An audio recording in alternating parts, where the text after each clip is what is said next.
महत्त्ववान शेतकरी news channel मध्ये आपले स्वागत। ताज्या आणि महत्त्वाच्या घडामोडी जाणून घेण्यासाठी आमच्या चॅनलला लाईक करा, सबस्क्राइब करा आणि बेल आयकॉनवर क्लिक करा। ऑटो रिक्षा चालक मालकांच्या प्रलंबित न्याय मागण्या हक्कांसाठी गेल्या 2 वर्षांपासून कार्यालयाला लेखी स्वरूपात निवेदन सादर करून अनेक समस्या, प्रश्न, अडचणी व मागण्यांसाठी शांततेत व लोकशाही मार्गाने निवेदन सादर केली होती। परंतु फक्त आश्वासनेच मिळाली, कोणत्याही प्रकारच्या मागण्या मान्य करण्यात आल्या नसून प्रशासनाने मागण्यांकडे दुर्लक्ष केलेले आहे।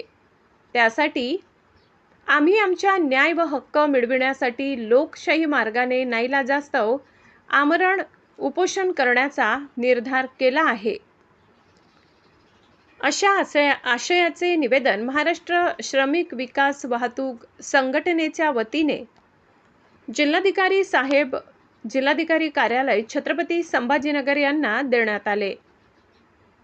यामध्ये प्रमुख मागण्या खालीलप्रमाणे: ऑटो रिक्षा LPGचे गॅसचे वाढलेले दर 125 रद्द करून ते पूर्ववत 61 रुपये करावे। कंपनी ट्रान्सपोर्ट बसद्वारे होणारी अवैध प्रवासी वाहतूक पूर्णपणे बंद करावी।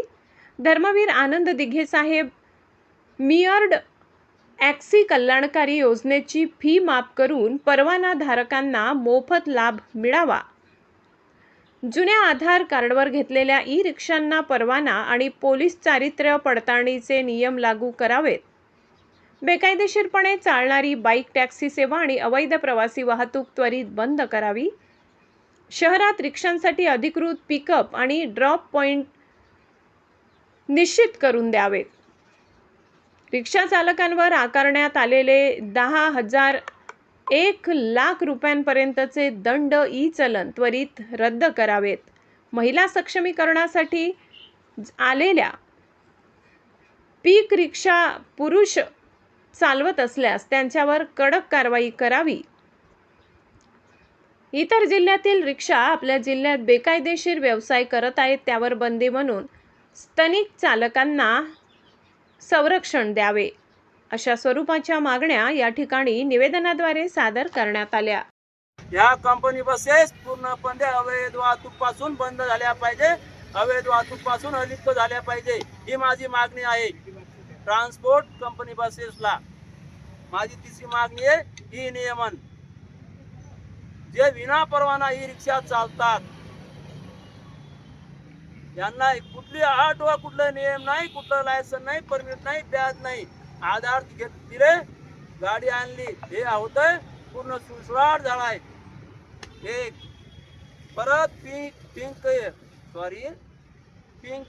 रिक्षा नियमन, पिंक रिक्षा नियमन, पिंक रिक्षाचे गव्हर्नमेंटने महिलांसाठी दिलेले आहेत, परंतु एकही पिंक रिक्षावर आपण आताही जाऊन पाहू शकता की एकही पिंक रिक्षावर महिला नाहीये, पुरुष रिक्षा चालवतात।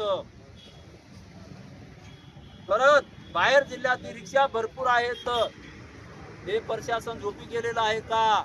आम्ही वेळोवेळी निवेदने देतो, निवेदन आमचं ऐकलं जात नाही, खातूर कारवाई केली जाते, आम्हाला इन आउट वोट देतात, शिक्के मारतात, हाकलून देतात म्हणजे ठीक आहे करून घेऊ म्हणतात।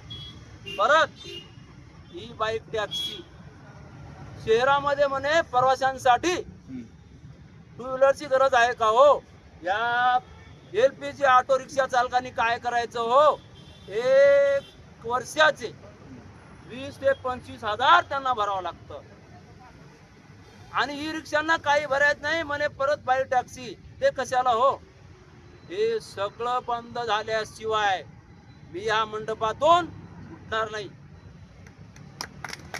सर्वप्रथम परत तुमचे सर्व मीडियावाल्यांचे आभार मानतो आणि माझे खांदेकरी, माझे समर्थक सर्व माझ्या गेले अनेक वर्षापासून रिक्षा चालकाच्या समस्या होत्या, पण अचानक तुमचं आंदोलन सुरू झालं, याबाबत तुमचं काय मत आहे? याबाबत माझं एकच मत आहे, बऱ्याच वर्षापासून आंदोलने छिडतात, रस्ता रोको केल्या जाते, भरपूर काही काल परवा आमच्या भाई भाऊनी वसीम भाई असेल, बरेच इम्रान पटेल असतील, अजून काय ते अहमद पटेल जे भरपूर होते, नाव नाही सांगता येणार, या लोकांनी सुद्धा या जिल्हाधिकारी कार्यालयामध्ये कपडे काढून फेकले होते, तरी पण कुठंच काही नाही. मी माझ्या संघटने थ्रू जवळपास आज 12 पत्रव्यवहार केलेले आहे.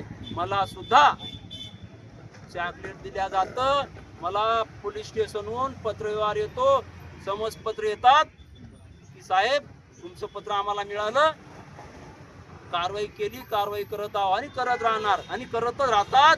1-2 कंपनी बसेस अडवतात आणि जशास तसे दुसऱ्या दिवशी ड्रायव्हर तुमचं बदलतो. पुढचं पाऊल काय राहणार आहे? हा, 1 मिनिट परत सांगतो. माझं पुढचं पाऊल असं असेल की ह्या ज्या मागण्या आहेत, ह्या ज्या माझ्या ठाम मागण्या आहेत, पूर्ण लेखी स्वरूपात मिळाल्याशिवाय, आणि परत सांगतो उद्यापासून ह्या म्हणजे माझं उपोषणाच्या नंतर हे सगळं मला क्लिअर पाहिजे रोडवर, आणि मी तोपर्यंत उठणार नाही. ह्या मागण्या माझ्या पूर्ण मान्य झाल्याशिवाय मी उठणार नाही इथून. मागण्या तुमच्या? आमच्या मागण्या आहे छत्रपती संभाजीनगरमध्ये सर्वात महत्त्वाचा मुद्दा जर म्हटलं तर त्रास जर म्हटलं तर रिक्षा चालकाला पिकअप पॉईंट ड्रॉप पॉईंटचा आहे. रिक्षा चालकची कमाई आहे 400-500 रुपये. तो दिवसभर मजुरी करून 400-500 रुपये कमवतो आणि त्याला 1,500-1,500 हजाराचे पावते मिळते. त्याच्या मागे एकच कारण आहे की रिक्षा चालकांना पिकअप पॉईंट ड्रॉप पॉईंट नाही. पोलीसवाले त्यांना नो पार्किंगच्या नावाखाली हे त्याच्याकडून बळजबरी दंड वसूल करते. तर ह्यो दंड बंद करण्यात यावा आणि आम्हाला पिकअप पॉईंट ड्रॉप पॉईंट मिळण्यात यावा. दुसरी गोष्ट, छत्रपती संभाजीनगर शहरामध्ये सगळे खेड्यापाड्यातील ग्रामीण लोक बसलेले, तर त्यांना मीटरला प्रवास पुरत नाही. 4-5 किलोमीटरचा प्रवास 60-65 रुपयाचा होतोय, तर त्या एका प्रवासाला करत नाही, कारण तो कामगार आहे, तर त्याला शेअरिंगच पुरतोय. आणि शेअरिंगचा करता येतं आम्ही जर 10-20 रुपये सकाळी त्या कामगाराला ह्या कॉपऱ्यातली त्या कॉपऱ्यात नेऊन सोडतोय, आणि रातच्या टायमाला जे रिक्षा चालक प्रवाशाकडून 400-500 रुपयाची मागणी करतात, तर तो प्रवासी त्याला 400 रुपये देतो, पण तो हुशारा तो जाता आता कंप्लेंट करतो. रात्री कंप्लेंट होती आणि सकाळी पोलीसवाले कारवाई करते, ते फक्त 10-20 रुपये जमा करणाऱ्या रिक्षा चालकांवर कारवाई होती. तर हे थांबण्यासाठी प्रशासनानं सरकारनं या छत्रपती संभाजीनगरमध्ये शेअरिंग दर फिक्स करावा आणि पिकअप पॉईंट ड्रॉप पॉईंट याचे आम्हाला त्वरित हे करावं. आमची कुठलीच मागणी नो पार्किंगच्या नावाखाली आमच्या मागं 1-1 लाखाचा दंड वसूल करण्यात येऊ राहिला. आम्ही खायचं काय आणि द्यायचं काय? आता आम्ही रिक्षा चालक आहोत, त्या आमच्यावर बेशिस्तीचा धब्बा लावलेला आहे की बेशिस्त रिक्षा चालकावर कारवाई होती, पण आम्ही बेशिस्त नाही आहे. आम्ही सगळे सुशिक्षित लोक आहोत. आम्ही छत्रपती संभाजीनगरला खासदार दिलेले आहेत, आमदार दिलेले आहेत, रिक्षा चालवताना पालकमंत्री सुद्धा आम्ही दिलेला आहे. आता पालकमंत्री त्यांना माहिती रिक्षा चालकाची कळकळ काय आहे, दळदळ काय आहे, त्यांची इन्कम किती आहे, त्यांना दंड किती बसतोय, ते यांना खुद रिक्षा चालवलेला आहे.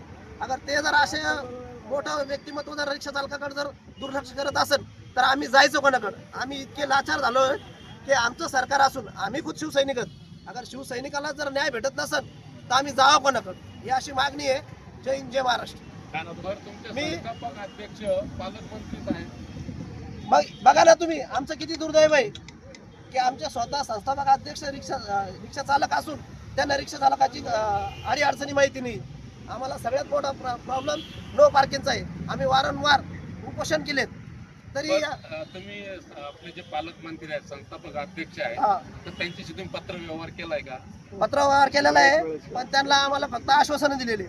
आमच्या मीटिंग होईल, त्यांना आम्हाला बोलवतात, मीटिंग करतात, आश्वासन देतात, तुमचं काम करण्यात येईल, पण जशाला तसं आमच्याकडे कुणी लक्ष देत.